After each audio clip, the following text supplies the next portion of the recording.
अस्सलाम वालेकुम to all, welcome back to our channel. 2014 का पेपर शुरू है महा टीईटी का। पिछले वीडियो में 18 क्वेश्चन हो चुके थे 13 क्वेश्चन में से। देखिए 18 क्वेश्चन के बाद 19 नंबर का 18 क्वेश्चन हो गए थे। 19 नंबर का क्वेश्चन देखिए, 2014 का पेपर है महा टीईटी का, ठीक है। 19 नंबर का क्वेश्चन है, choose the appropriate alternative. A man honour A man of honor adheres dash dash dash his conviction even if others jeer him। यहाँ पे आपको प्रीपोजिशन लगाना है। देखिए upon, by, with, on, at, to, at. यहाँ पे दो प्रीपोजिशन आपको यूज करते हैं। प्रीपोजिशन का क्वेश्चन आपको टीईटी के पेपर में कंपलसरी है। तो देखिए यहाँ पे क्या हो जाएगा कि साहिब इज्जत आदमी जो होता है अपने यकीन पर कायम रहता है, ठीक है।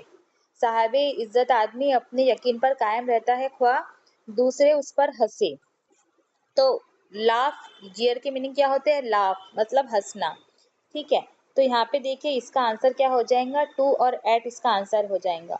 अ man of honour adheres. Adheres के मीनिंग क्या होते हैं? अडेयर मीन्स कायम रहना। अडेयर मीन्स कायम रहना, साबित कदम रहना। और यहाँ पे देखिए ये कन्विक्शन है। कन्विक्शन के मीनिंग हो जाते हैं यकीन, अपने यकीन पर कायम रहना, अपनी बात पर। और जियर की मीनिंग क्या होते हैं? जियर की मीनिंग नेगेटिव सेंस में होते हैं, तंज करना, टॉन्ट करना, ठीक है।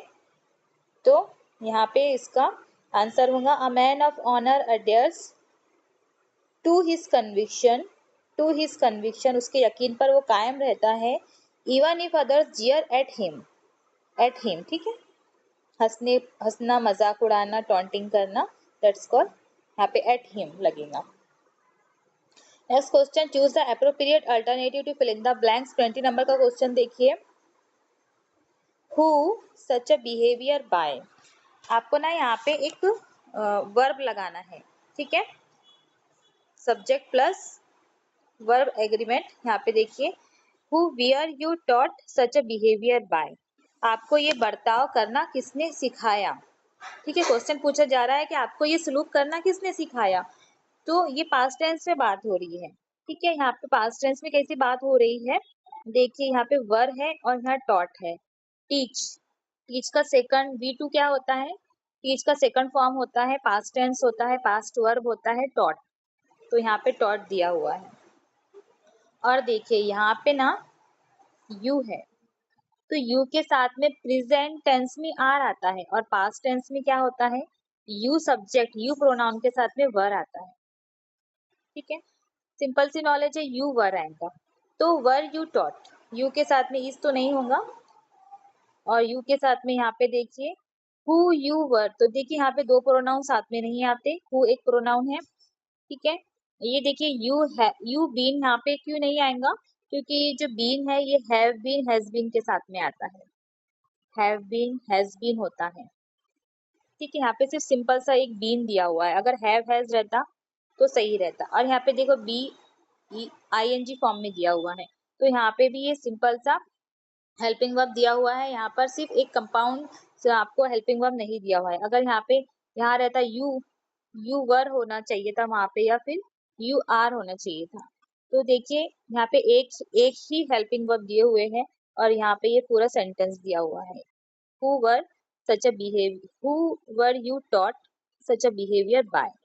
आपको ये बर्ताव करना किसने सिखाया? थर्ड ऑप्शन हमारा राइट हो जाएगा। नेक्स्ट क्वेश्चन पे चलते हैं। देखिए 21 और 22 के जो क्वेश्चन है यहाँ पे, ये आपको पैसेज पे दिए हुए हैं, ठीक है। ये पैसेज के ऊपर है। 21, 22, 23 देखेंगे। Pranesh is afraid of marriage, his family thinks that he is suffering from.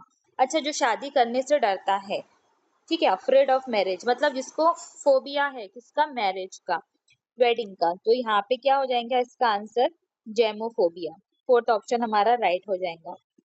जेमोफोबिया is afraid of marriage, fear of marriage, phobia about marriage, that's called gamophobia, ठीक है। जो तीन क्वेश्चन है, तीन ऑप्शन है, उसको भी देख लेते हैं मुख्तसर। जेनोफोबिया इससे पहले बताया है। जेनोफोबिया क्या होता है? इसको कोएटोफोबिया भी बोलते हैं, जेनोफोबिया का एक वर्ड है कोएटोफोबिया।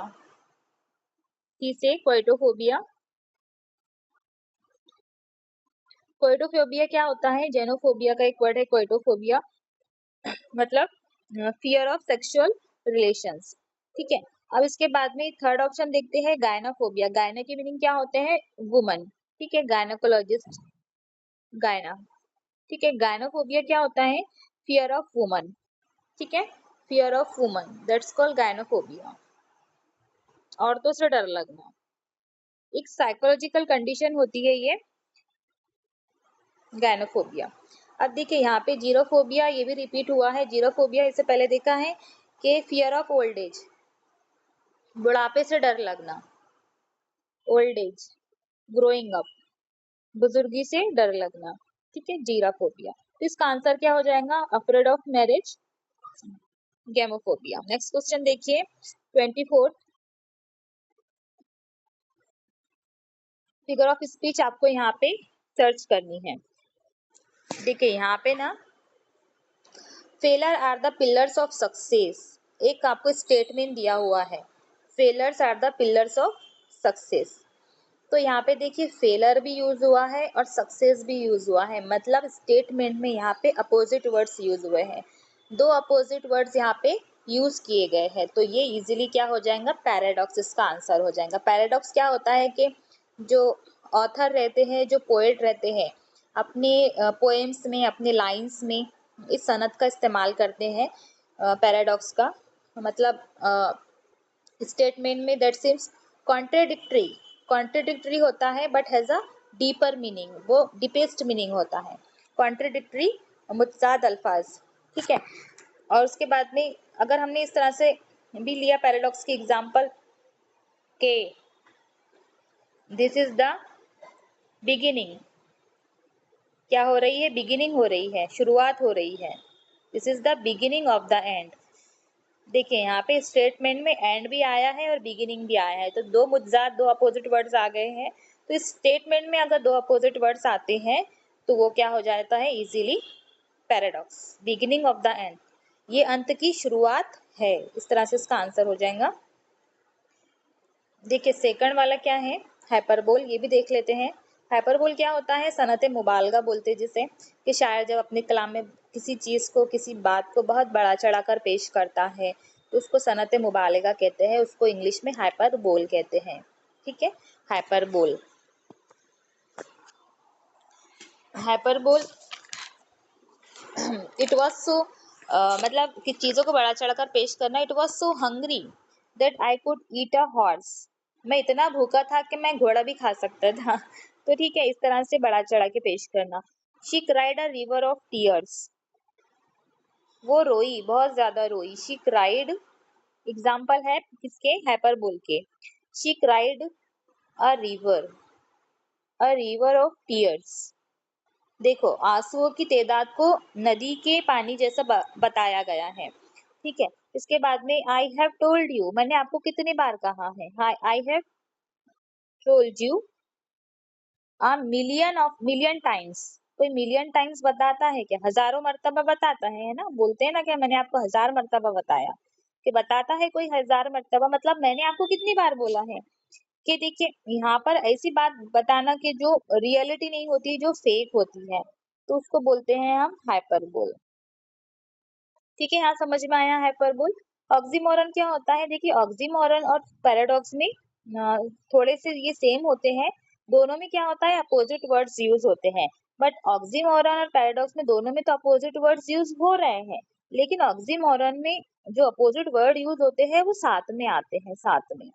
जैसा ये पैराडॉक्स की एग्जांपल में ये फेलर और सक्सेस दूर दूर आ गए हैं ये वर्ड्स, लेकिन ऑक्सीमोरन में फेलर और सक्सेस ऐसे साथ में आते हैं, मतलब एक के बाद एक जुड़े रहते हैं। मतलब मिसाल के तौर पे एग्जांपल्स के थ्रू ही आपको समझ में आएगा। ऑक्सीमोरन की एग्जांपल शुरू है, देखिए एक ही जुमले में दो अल्फाज अपोजिट वर्ड्स यूज करना। देखो he was clearly, he was clearly confused, इस तरह से एक एग्जांपल है। अब देखिए वो क्लियर भी है और कंफ्यूज्ड भी है, तो साथ में लग के आए हैं दो opposite words. He was clearly confused. उसके बाद एक और एग्जाम्पल है,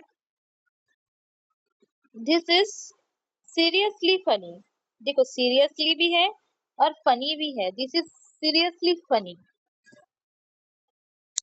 तो फनी वर्ड और सीरियसली वर्ड साथ में आए हैं, दो अपोजिट वर्ड्स यूज साथ में आए हैं, तो that's called oxymoron. It was open secret. एक थर्ड एग्जाम्पल दे रही हूँ ऑक्सीमोरन की। It was an open secret. Secret तो है लेकिन कैसा है, ओपन सीक्रेट है, खुला राज है। तो देखिए दो मुतजाद अल्फाज, दो अपोजिट अल्फाज ओपन और सीक्रेट यहाँ पे साथ में आए हैं। तो साथ में आना, एक के बाद एक लगकर आना, दैट्स कॉल्ड ऑक्सीमोरन। और पैराडॉक्स में दूर दूर आएंगे, ठीक है। इफुमिज्म क्या होता है, इफुमिज्म के बारे में, यूफिमिज्म है, यूफिमिज्म कोई खराब बात को अच्छे अंदाज में बोलना, जैसे कोई अनप्लीजेंट थिंग को कोई पोलाइट रिक्वेस्ट में या माइल्ड वे में बोलना, किसी बात, कोई खराब बात को अच्छे मैनर्स में बताना, दैट्स कॉल्ड यूफिमिज्म। ऐसा हम बोल रहे हैं कि वो मर गया, तो उस इसको अच्छे अंदाज में कैसा बोलेंगे कि वो अल्लाह को प्यारा हो गया, ऐसा बोलते हैं ना। अगर हम बोल रहे हैं, जैसा शायर बोल रहा है ही डाइड, तो पोएट ही डाइड नहीं बोलेगा, वो क्या बोलेगा, ही पास्ड अवे, ही पास्ड अवे। अच्छे अंदाज में बोलना किसी निगेटिव, कोई अनप्लीजेंट थिंग्स को, मतलब सामने वाले को इंसल्टिंग महसूस ना हो, चीज को ऐसा बोला जाए कि सामने वाले को बुरा ना लगे, दैट्स कॉल्ड यूफिमिज्म, ठीक है। इसके अलावा एक और एग्जांपल है यूफिमिज्म की, फिगर ऑफ स्पीच है, I am under the weather. इसके मीनिंग क्या होते हैं, सोचिए, I am under the weather, under the weather के मीनिंग होते हैं बीमार, sick. I am under the weather, मैं बीमार हूँ, I am sick.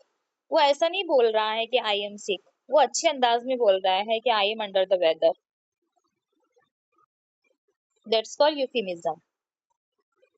Next question देखिए 25, इसका आंसर क्या हो जाएगा, पैराडॉक्स। 25 नंबर का क्वेश्चन देखिए, choose the choose the one which best express the same sentence. अच्छा, पैसिव वॉइस आपको बनाना है यहाँ पे।